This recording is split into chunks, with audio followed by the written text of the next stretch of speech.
Liewe vriend, baie welkom by Leef die Woord. Dankie dat jy by ons aangesluit het. Hier by Leef die Woord wil ons die woord van die Here lees, leer en leef. En dit is ons gebed dat jy sal ervaar dat die woord van God werk in ons wat glo. Kom ons bid saam. Ons liefdevolle Hemelse Vader, ons loof U omdat U so wonderbaar is. Dankie Here dat U ons deur U woord kom leer en dat U ons ook kom ondersteun deur die Gees in ons innerlike mens om te leef wat ons leer. Ons dankie daarvoor in die mooi naam van ons Here Jesus Christus. Amen. Lees saam met my uit Handelinge 10 uit en ons gaan vers 1 en vers 2 lees. En daar was in Caesarea 'n man met die naam van Kornelius, 'n hoofman oor 100 van die sogenaamde Italiaanse leerafdeling. En hy met sy hele huis was vroom en Godvreesend, en het baie almoese aan die volk gegee, en was altyd deur in gebed tot God. In Handelinge lees ons hoe die Christelike geloofsgemeenskap gegroei het en uitgebrei het. Ons sien hoe die goeie nuus aangaande Jesus Christus sy snelle loop geneem het, en hoe daar kragtig getuig was aangaande Jesus Christus in Jerusalem, sowel as in die hele Judea en Samaria, tot aan die uiterste van die aarde. En in hierdie dinamiese groei, wat die Christelike geloofsgemeenskap beleef het, sien ons ook dat gesinne 'n baie belangrike rol gespeel het. Oral het die Christelike geloofsgemeenskap in huise byeengekom. Ons lees so byvoorbeeld in Handelinge 2 vers 46. En dag vir dag het hulle eendragtig volhard en in die tempel en van huis tot huis brood gebreek en hulle voedsel met blydskap en eenvoud van hart geniet. Ons vind dieselfde boodskap ook in Handelinge 5 vers 42. En hulle het nie opgehou om elke dag in die tempel en van huis tot huis te leer nie, en die evangelie te verkondig dat Jesus Christus die Here is. Lees ons Handelinge, dan merk ons reg deur die boek Handelinge op, dat daar bepaalde gesinne is, wat 'n prominente rol gespeel het, wat bekend was as mense, as 'n gesin, wat die Here gedien het. Kornelius en sy huishouding was vroom en Godvreesend gewees, en het baie tyd in gebed deurgebring. Dit sien ons in Handelinge 10, en dan sien ons in Handelinge 12 vers 12, dat daar 'n groot aantal vroue by Maria se huis byeengekom het om daar te bid. Dit is Maria wat die moeder was van Johannes, wat ook bekend gestaan het as Markus. In haar huis het daar 'n groot aantal gelowiges byeengekom om te bid. In Handelinge 16 lees ons van Lydia, die purperverkoopster, wat tot bekering gekom het, die boodskap van Jesus Christus aangeneem het, en hoe sy en haar hele huishouding die Here Jesus begin volg het, en hom 'n toewyding gedien het. Ook daar in Filippi het die tronkbewaarder tot bekering gekom, hy en sy hele huis, wat die boodskap van Jesus Christus aangeneem het, en hoe hulle as 'n gesin, as 'n huishouding, die Here begin dien het. Ons lees van Justus, wat 'n Godvreesende man was, wie sy huis naas aan die sinagoge was in Handelinge 18. En dan lees ons ook van Crispus, wat die hoof van die sinagoge was, wat met sy hele huis die boodskap van Jesus Christus met blydskap aangeneem het, en die Here Jesus begin dien het en hom gevolg het. Ons lees ook in Handelinge 21 van Filippus, wat een van die 7 diakens was, wat 'n evangelis was, en hoe hy met toewyding die Here gedien het, hy en sy ongetroude dogters. Hy het 4 ongetroude dogters gehad, het noem die skrif pertinent, en hulle die gawe van profesie gehad, en hoe hulle ook die Here gedien het. Paulus getuig self, en hy sê self, dat die boodskap aangaande Jesus Christus, die lering aangaande Jesus Christus, oral in openbare spasies verkondig was, maar dan noem hy dit ook pertinent, dat dit ook in huise verkondig was, in Handelinge 20 vers 20. Dit is dus baie duidelik, die gemeente in jou huis, en 'n huis wat 'n tuiste word, vir die groter Christelike geloofsgemeenskap. Wat 'n wonderlike idee, en wat 'n belangrike les om te leer, vir ons eie geloof en lewe, en die uitlewing van ons geloof. Julle sien vriende, die gesin is die primêre bousteen van enige samelewing. Dit is die mees basiese manier waarop God mense bymekaar bring. En daar is iets besonders daaraan, wanneer 'n gesin die Here Jesus dien, wanneer 'n gesin met toewyding aan God leef. Op so 'n manier sien ons dan dat die gesin 'n afspieëling word van die groter geloofsgemeenskap. Dat die gesin dus in die klein 'n gemeente is, wat 'n prominente rol in die groter gemeenskap en ook in die groter geloofsgemeenskap kan speel. Ja, waarlik, dit is so. Die gesin is God se huishoudelike gemeente, God se domestic congregation. En daar is 'n besondere betekenis en 'n besondere waarde wat daarin gekoppel word wanneer ons verstaan dat die gesin die primêre plek van geloofsvorming is en dit ook as sulks hanteer word.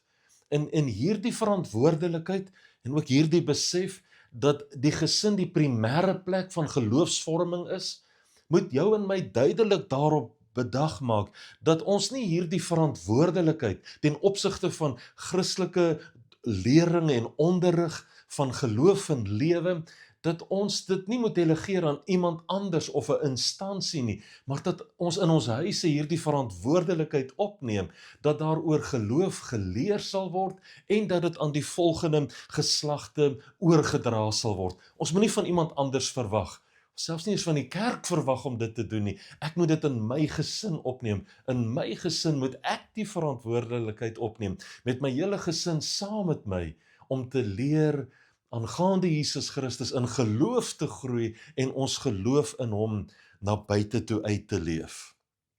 Daarom is Joshua se verklaring altyd van pas, maar ek en my huis, ons sal die Here dien. En ons hoor ook die Nuwe Testamentiese uitdrukking daarvan in die woorde wat oor Kornelius geskrywe word, dat hy en sy gesin vroom en Godvreesend was en altyd deur in gebed tot God was. Dit is so belangrik dat gesinne saam die Here sal dien en dat ek in my gesin die verantwoordelikheid gaan opneem om my gesin te lei in geloof en 'n Christelike gelooflewe. Om Christus uit te leef na buite toe. Dit maak my gesin 'n veilige plek, maar dit maak ook my gesin 'n besondere instrument in die hand van die Here in die gemeenskap waarin ons is. Luister, vriende, hoe meer gesinne 'n toegewyde mikro of 'n kleiner geloofsgemeenskap in hulle onderskeie gemeenskappe is, terwyl hulle die Here Jesus Christus in gees en in waarheid dien en getrou bly aan God se missie, God se hart vir die wêreld, hoe beter sal dit wees vir die gemeenskappe waarin sulke gesinne is. En daarom moet dit ons oogmerk wees, dat God se sending, God se bemiddelende betrokkenheid in ons wêreld, sy eerste gestalte vind in die hart van gesinne, en deur gesinne kan 'n gemeenskap bereik word en na die volgende geslag oorgedra word.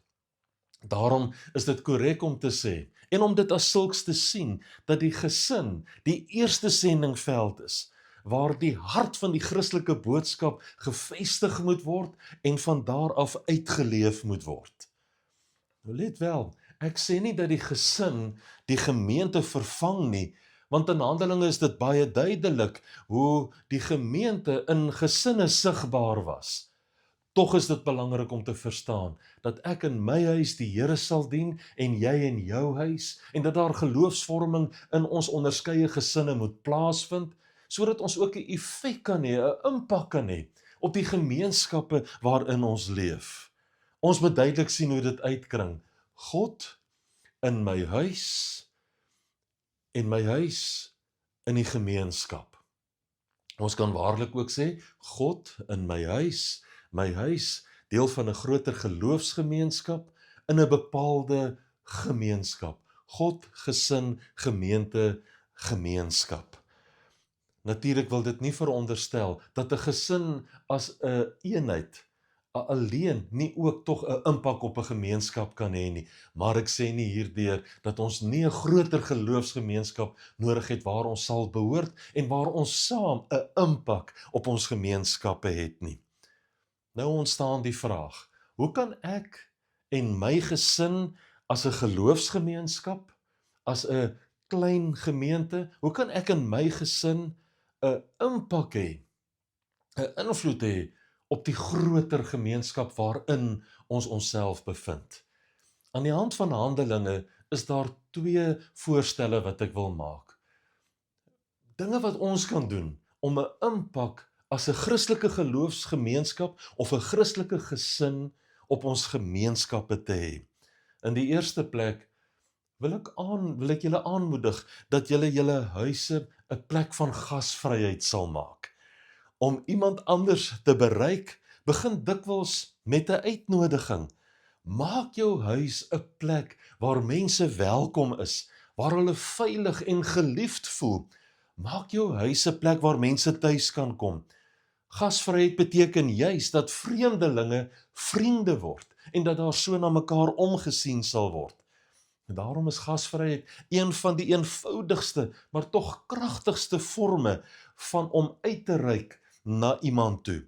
Cornelius en sy huis, toe hulle Petrus genooi het om met hulle die evangelie te kom deel en met hulle te gesels oor die Here Jesus Christus en 'n lering te kom gee aangaande die Christelike geloof.